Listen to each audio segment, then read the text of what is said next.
ချင်းသေးအုပ်ကြတဲ့တညလုံးနေရမယ်ဆိုရင်ဒါမိမိတို့ကြောက်မလားဒါပေမဲ့လူတယောက်ကတော့မကြောက်ခဲ့ဘူးဘာလို့လဲကဲဒီဇလန်ကိုအခုပြောပြပါမယ်ဟိုးရှိတုန်းကနိုင်ငံကြီးတစ်ခုမှာဒန်နီလာဆိုတဲ့လူကောင်းလေးတစ်ယောက်ရှိတယ်သူကယူသားတယ်လူတိုင်းကိုကူညီတယ်ပြီးတော့ဖယားသခင်ကိုအယမ်းယုံကြည်တယ်ဘရှင်ကြီးကဒန်နီလာကိုအယမ်းသဘောကျတယ်အရေးကြီးတဲ့အလုပ်တွေတောင်ပေးတယ်ဒါပေမဲ့တခြားအရာရှိတွေကဒန်နီလာကိုမနာလိုဖြစ်လာတယ်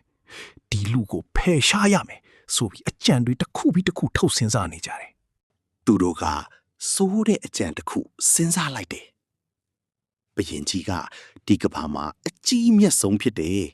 ဒါကြောင့်ဘရင်ကိုပဲဆုတောင်းရမယ်မလိုက်နာရင်ချင်းသေးအုပ်ထဲပြစ်ထည့်မယ်ဆိုပြီးဘရင်ကိုအမိန်ထုတ်ခိုင်းလေတယ်ဒန်ယေလကဒီဥပဒေကိုသိပေမဲ့ဖျားကိုဆုတောင်းတာမရက်ဘူး Daniel prayer ဖျားသခင်ကျွန်တော်ကိုရောကိုယုံကြည်ပါတယ်ဆိုပြီးတနေ့ကို3ချိန်ဆုတောင်းနေခဲ့တယ်ဒါကိုသိကြတဲ့တခြားသောအရာရှိတွေကဒန်ယေလကဖျားသခင်စီမှာဆုတောင်းနေမှန်းသိတဲ့အတွက်ကြောင့်တနေ့မှသွားချောင်းကြည့်ခဲ့ကြတယ်တခြားအရာရှိတွေကဒန်ယေလဆုတောင်းတာကိုတွေ့တော့ဟာသူဥပဒေချိုးတယ်ဆိုပြီးဘရင်ကြီးစီမှာသွားတိုင်ပြောကြတာပေါ့ဘရင်ကြီးလည်းအယမ်းစိတ်မကောင်းဖြစ်သွားတယ်နောက်ဆုံးဘရင်ကြီးလည်းတိုးထုတ်ထားတဲ့အမိတ်ကိုမလွန်ဆန့်နိုင်တဲ့အတွက်ကြောင့်ဒန်ယေလကိုချင်းသေးအုပ်ထဲပြစ်ထဲလိုက်တယ်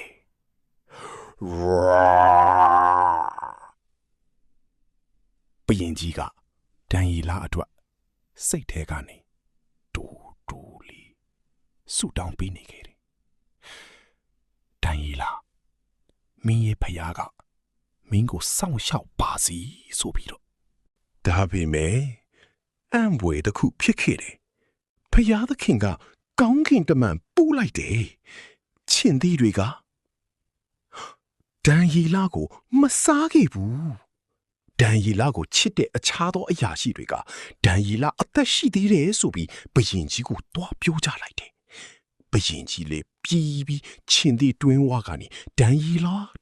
လဆိုပြီးအော်ခေါ်လိုက်တဲ့အခါမှာဒန်ယေလကကျွန်တော်ရှိပါတယ်ဘရင်မင်းကြီးလို့ပြန်ထူးပြီးလိုက်တယ်